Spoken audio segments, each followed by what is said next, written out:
This episode is brought to you by Shopify. Upgrade your business with Shopify, home of the #1 checkout on the planet. Shop Pay boosts conversions up to 50%, meaning fewer carts going abandoned and more sales going cha-ching. So if you're into growing your business, get a commerce platform that's ready to sell wherever your customers are. Visit shopify.com to upgrade your selling today.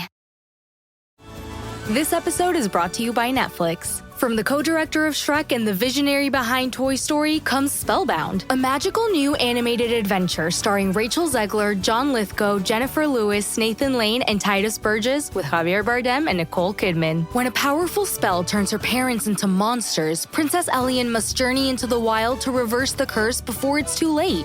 Watch Spellbound, only on Netflix November 22nd. The election didn't end like we all hoped, but we're continuing to fight the good fight here at the DSR Network. We'll still be bringing you the best expert analysis on the most important issues here in the US and from around the world. To support what we do, please consider becoming a member. Members receive an ad-free listening experience, exclusive content, access to our community Discord, and more. Use code DEEPSTATE at the dsrnetwork.com/buy for 40% off your subscription. That's code DEEPSTATE at the dsrnetwork.com/buy for 40% off. The fight isn't over, so we hope you'll join us. Thank you.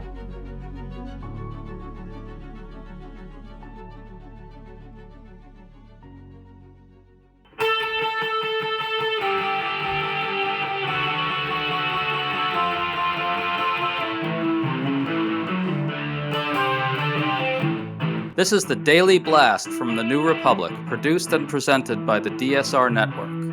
I'm your host, Greg Sargent.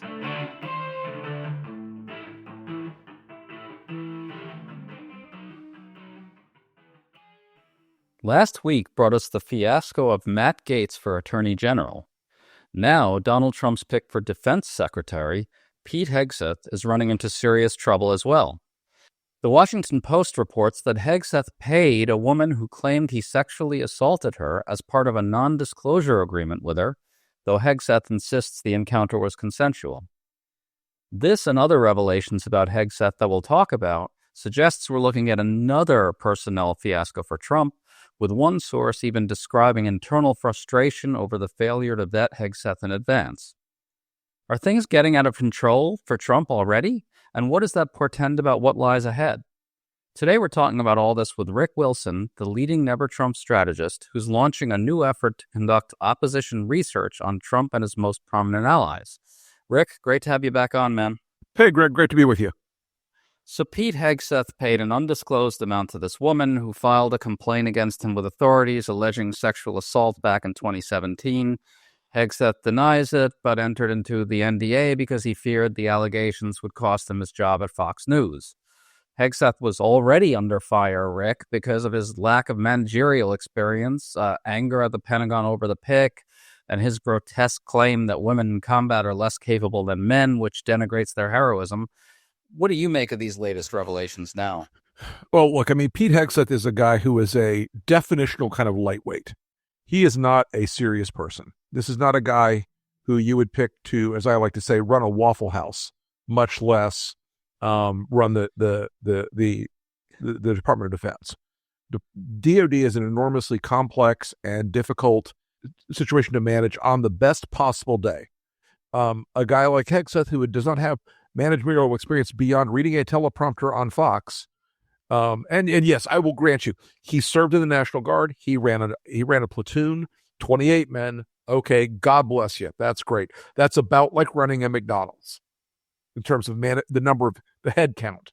And I'm not denigrating his service, but it is most certainly not the same level of engagement that you would think you would need if you're picking somebody to run a $980 billion a year operation, and picking someone who is going to be at the center of enormously consequential policy decisions about our national defense, about the coming confrontations with places like Iran and China.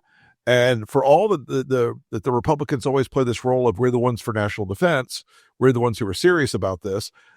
These are fundamentally unserious choices they've been making so far. And that's Matt Gaetz, that's Tulsi Gabbard. All of these people they've chosen so far have been either dangerous or unqualified or some combination of both. Yeah, I mean, look, you're talking here about a range of institutions that are all about, supposedly anyway, law and order and national security and national intelligence. I mean, these are not just unserious picks. I mean, these are actively destructive ones. They almost seem like who you would pick if you were trying to harm these institutions, doesn't it? Well, and look, let's be very clear. Trump is trying to harm these institutions.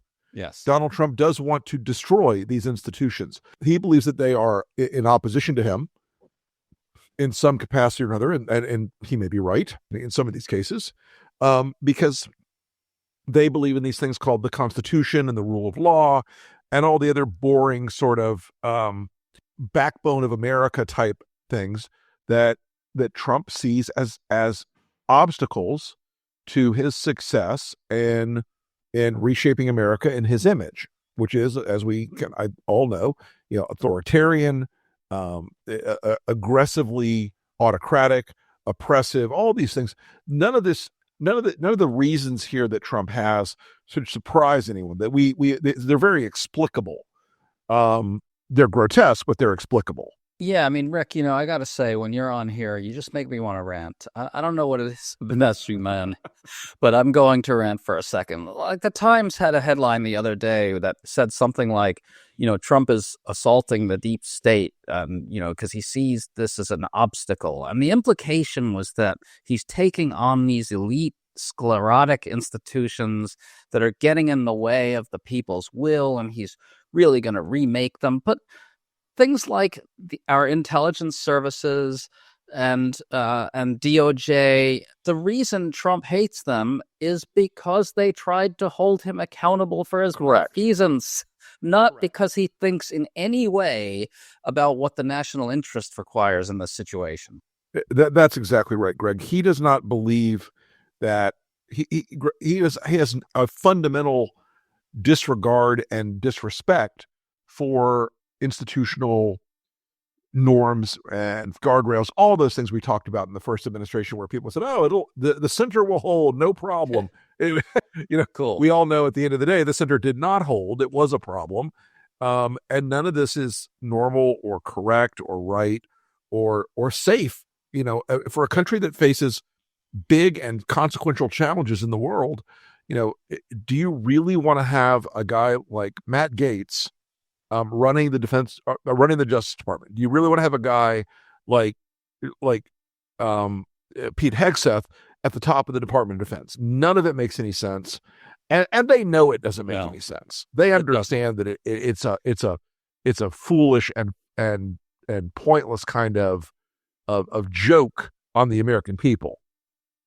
Well, the Post also reports that there's this internal debate in Trump world over what to do about Hegseth, with Trump supposedly standing behind him for now. Right. And there's also this frustration internally, with one source claiming Hegseth hasn't been properly vetted. I mean, there's no reason Trump had to rush this, but putting aside what appear to be openly destructive intentions towards these institutions, he seems to not think it even matters what emerges about his nominees, as if he's absolutely certain that he won't face opposition from anyone in his party at this point, no matter what happens. Can you talk about that? I mean, should we read these latest machinations as a sign that people internally want to take Hegseth out of contention? And is his confidence misplaced? I mean, are Republicans going to tolerate this?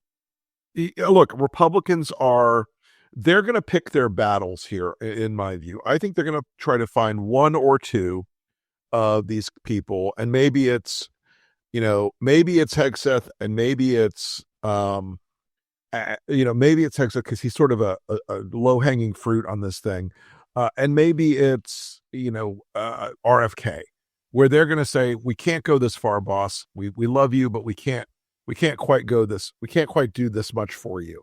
Right. That's a possibility. I don't know though if you end up with Matt Gaetz in the Justice Department, it has a greater consequential and terrible outcome than if you get Kristi Noem at DHS. Kristi Noem isn't Right. great. Nobody's going to wake up and go, "Wow, this was a superb choice." But it's also not, as profoundly threatening and dangerous to the country as Gates running the Trump revenge operation at the Department of Justice. Right, and RFK Jr., as you point out, I mean, this is someone who's anti-vax, a conspiracy theorist loon. Mm-hmm. This is someone, in addition, who's also really going to be out to destroy public health, which is, also a fairly valuable thing. Yeah, one of those things that was a great success story for America for generations, and now, Yes. RFK's goal explicitly is to break that entire system that has saved so many millions or hundreds of thousands or millions of lives, however you want to look at it, over the generations, and to replace it with what? We have no idea. That's part of what I find very, I found consistently troubling. It's not that that MAGA has a real separate conception of what the world should be. It's just not. They just don't want today. They don't want the world that we live in now. They want some Donald Trump, some ideal fantasy that Trump may have in his head somewhere, but it's not a country that looks like one that's prosperous or healthy or peaceful. It's one that looks incredibly distorted from the reality that we actually live in. Rick, I will say all these things that we're seeing right now, Gates, RFK, Hegseth, all this really suggests that your new effort is going to be operating in a very target-rich environment. It's called the 2+2 Coalition. Can you tell us about your new venture? Yeah, this is, I'm still doing the Lincoln Project, of course, but, I've been talking with a lot of folks who have looked at the infrastructure problem on the left and the center. And that infrastructure problem is real, and it is highly problematic. And the other side is ahead of us all the time on things they shouldn't be ahead of us on. Part of it is that they know what the targets are. They're after them from the very beginning of the day. They wake up in the morning and say, how can we wreck X or Y person or movement or organization? You've got groups like Fox with this massive disinformation overhang that they've gotten away with for so long. And 2+2 is going to try to mitigate some of that and to go out and give the center and the center left some tools to face up to this frankly kind of grotesque movement that's out there. Yeah, I mean, there's really no question that this election, among many other things, reveals how screwed up our information environment really is. And absolutely. And the degree to which MAGA has really kind of hacked it is really something else. That's a great way of putting it, Greg, by the way. It's not that they've done something so remarkably clever and built something so clever. It's that they've hacked the systems that existed now into something very distorted and weird and terrible. By the way, I think this has been something you've talked about before, but that apparatus, the propaganda apparatus on the right, exerts heavy gravitational pull on the quote-unquote MSM. Absolutely. They play the refs, Greg, they play the refs brilliantly, and they do it every day of the week. And I can say this, folks, because I was one of the people that played the refs for a long time. And I admit it, that's my past life. But that idea of being out there to manipulate the outcomes of an election by screaming into the faces of mainstream media every day and saying, oh, you're liars, oh, you're distorting everything, you're liberal, you're biased, you're terrible. Even when they know it's not entirely true, it's really tough to resist it. It's really tough to push back on it after a while.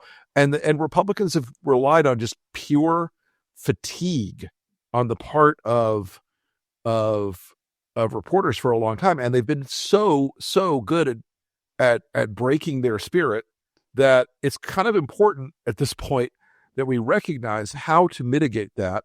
And 2+2 is, part of our goal is to go out there and provide allies and reporters and other folks that are fighting these cases and fighting these forces with information, with intelligence, with media, with communications assistance, with context for what's happening, because a lot of folks just get worn down. They just get exhausted, worn down, flattened out, and it's really tough for them to start from scratch every day, have to get up every day and say, oh, okay, now we got to fight this battle again.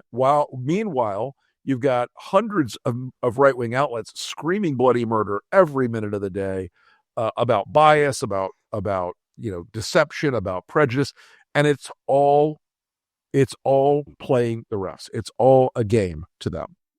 Everybody, I want to be sure that you understand what Rick Wilson is saying here. Rick Wilson, for those of you who don't know, used to be a Republican operative, and he's basically saying that he knows from the inside that Republicans deliberately work the refs by falsely attacking them as biased against Republicans and biased against conservatives. And so this is someone who actually did this himself, folks, right? Rick Wilson did this himself. He attacked reporters as biased against conservatives, knowing that it wasn't really true, in order to get them to rig the coverage in their favor, right, Rick? Is that excessive, or is that right? That is precisely correct. That is exactly the kind of thing we would do.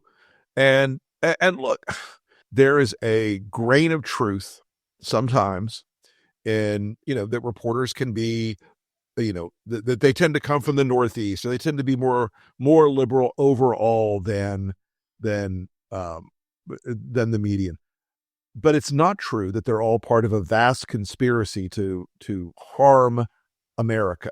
It's not true that they're part of some sort of fantasy coalition of George Soros shills who are, who wake up every day trying to break the heart of Americans and to bring full communism to the U.S. Right, and also, Rick, it's like the other part of the lie is that the coverage isn't actually biased against Trump. It tells the truth about him. That's right. The thing that they hate. Yes, and that is a particular angle that drives them beyond the valley of insanity. That when they hear the truth about Trump, they become offended by it. They become angry about it. And that's because the truth about Trump is terrible. The truth about Trump is that he is a danger to this country. He is a horrifyingly bad human being in every dimension. There's nothing good about this guy. And so, people who play these games with the commentary and play these games with the imaginary enemy, the imaginary demons, I call it, that supposedly the left wing is beholden to, they know what they're doing. They know it's crap. They know it's garbage. But absolutely. They persist. And it works. So back to Hegseth for a minute. On top of all of what we discussed before, the Associated Press reports that when he was in the National Guard, he was flagged as a potential inside threat by another service member over a tattoo that potentially has white nationalist overtones. It's a tattoo that says Deus Vult. Hard to know what to make of this one. The imagery seems to have been in long-time use by Christians, but people like former Homeland Security official Olivia Troy are pointing out that it's been co-opted by white nationalist groups. The phrase Deus Vult, meaning God wills it, being used by Christian crusaders in the Middle Ages, I guess, against Islam. Where are you on this one, Rick? Look, there's an argument that's made, oh, he's just trolling. Oh, it's just for fun. Oh, it's just to trigger the libs. In this kind of case, you have to ask yourself if that just trolling, just triggering the libs, just having some good, clean fun. I would think that if that was a serious answer, he would be more willing to address the question. But it's instead been the usual kind of Republican, hey, go F yourself. We're not answering to you, etc. What do you think of the underlying suggestion that it might be a white nationalist or even white supremacist? It was very popular with the alt-right in the beginnings of the Trump era. And I'm gonna take it as an alt-right, a nod and a wink to the alt-right. I just don't believe that it's as simple an answer as, oh, he's just trolling. I just don't buy it. Right, and so J.D. Vance is already throwing a little fake fit about all this. He attacked the AP for supposedly engaging in anti-Christian bigotry simply because it reported on this whole affair. I mean, are Vance and Trump's allies really going to tell us that a discussion about what Trump's pick for defense secretary believes or really means by this tattoo, that's off limits now? Yeah, no, I'm sorry, I'm not buying it, and no one else should either. Honestly, this is not. This is if there was a window or a gap in the possibility space, but there's not. This is a guy who's part of a movement.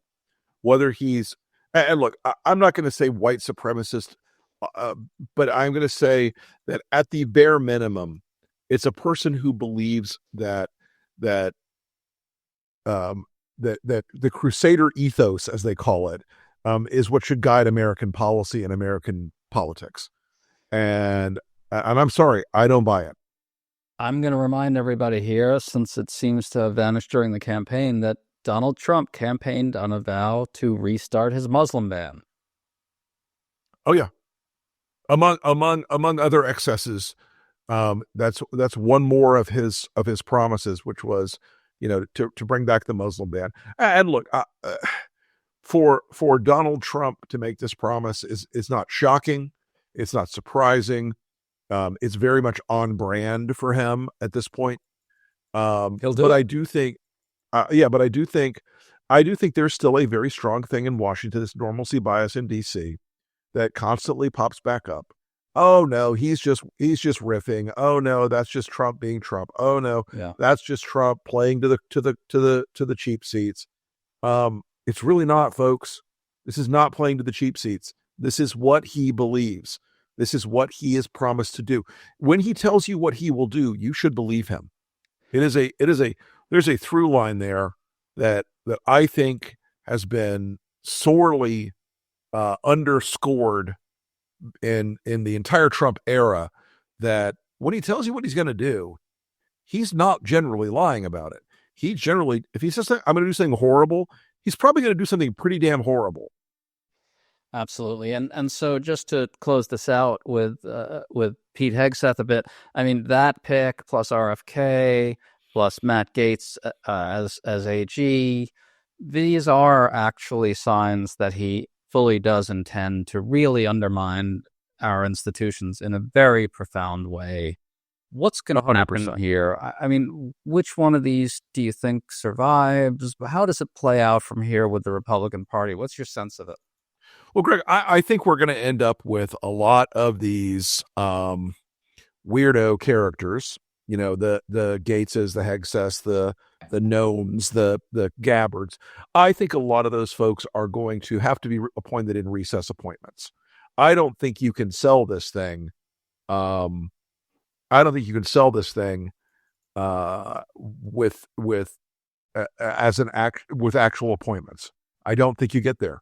It is really hard to see how a Pete Hegseth, how a Tulsi Gabbard or Pete Hegseth survives in a world where there's not going to be a comfortable Senate majority. They don't have 60 seats. They have 50 something. This is not an easy majority right now. They're going to have to look at the map that's coming up in 2026. They're going to have to look at the 2028 presidential campaign. All of these things are going to start adding up in ways that make it tougher for the Republicans to just play these games and get away with this. I don't think you're in the same world with the latitude that they kind of expected for Trump, when the Senate seats are going to be making choices like, okay, I'm going to be voting for the guy who's going to bring back measles so kids, where kids are going to die over it. I think that's a much harder place for Republicans to be than a standard set of appointments. And so you see the recess appointments actually happening. I mean, that's a whole other nuclear bomb, isn't it? It is. It's terrible for them. It's very bad politics for them. But I think those are a possibility. in part because Trump loves to be, he loves to be transgressive. And he's going to really say to himself, well, you know what? If I can do these recess appointments as the biggest middle finger to Washington and make these senators do what I want, I can make them compromise themselves and do exactly what I want. I think that's appealing to Trump at a certain level because he is, both juvenile and evil at the same time. And that degree of his joy that he takes in breaking the will of the normies is boundless. And so I think he will do that. I think he will do that at a pretty good clip, unfortunately, for all the, the regular guys in the Senate are going to have to, they're going to have to suck it up. They're going to have to swallow a very large stone that they want Donald Trump's goodwill. And I don't think they're going to, I don't think at scale they can really take that. I don't think they have the ability to really, at the end of the day, say, this is a great thing for the party, Mr. President. You should keep appointing lunatics, racists, weirdos, cranks, dog killers, alt-righters, etc. I don't think any of them are going to be able to say that with a straight face as we get in the closing act here. Yeah, I think it's going to get really hairy for them in ways that we can't even predict yet. Folks, make sure to check out Rick Wilson's new project, the 2+2 Coalition. That'll be rolling some stuff out pretty soon, we think. Yep.